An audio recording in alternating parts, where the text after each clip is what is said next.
प्यार से अरे प्यार से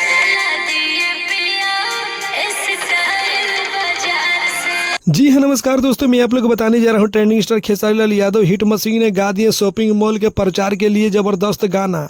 गाना का टाइटल है राजा कपड़ा लिया दी स्टाइल बाजार से। यह स्टाइल बाजार नाम करके एक बहुत बड़ा मॉल है, इसी के ऊपर प्रचार के लिए खेसारी लाल यादव ने गाए हैं भोजपुरी गाना।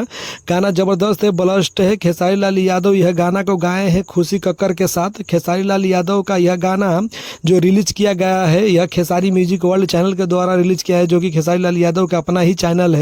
और खेसारी लाल यादव की यह गाना आते ही मात्र 17 घंटा में 19 नंबर पर ट्रेंड कर रहा है। और गाना के मतलब बहुत ज़बरदस्त गाना है, मात्र 7 लाख प्लस व्यू क्रॉस कर गया और 1 लाख से ऊपर लाइक और 8,000 से ऊपर कमेंट बहुत भर भर के आ रहा है, लाइक कमेंट व्यू। और यह गाना के वीडियो में एक्ट्रेस की भूमिका निभाई है मनीषा यादव। ज़बरदस्त गाना है, आप लोग सुनिए और ज़्यादा से ज़्यादा दुलार प्यार दीजिए खेसारी लाल यादव को, इसी तरह गाना गाएं। धन्यवाद।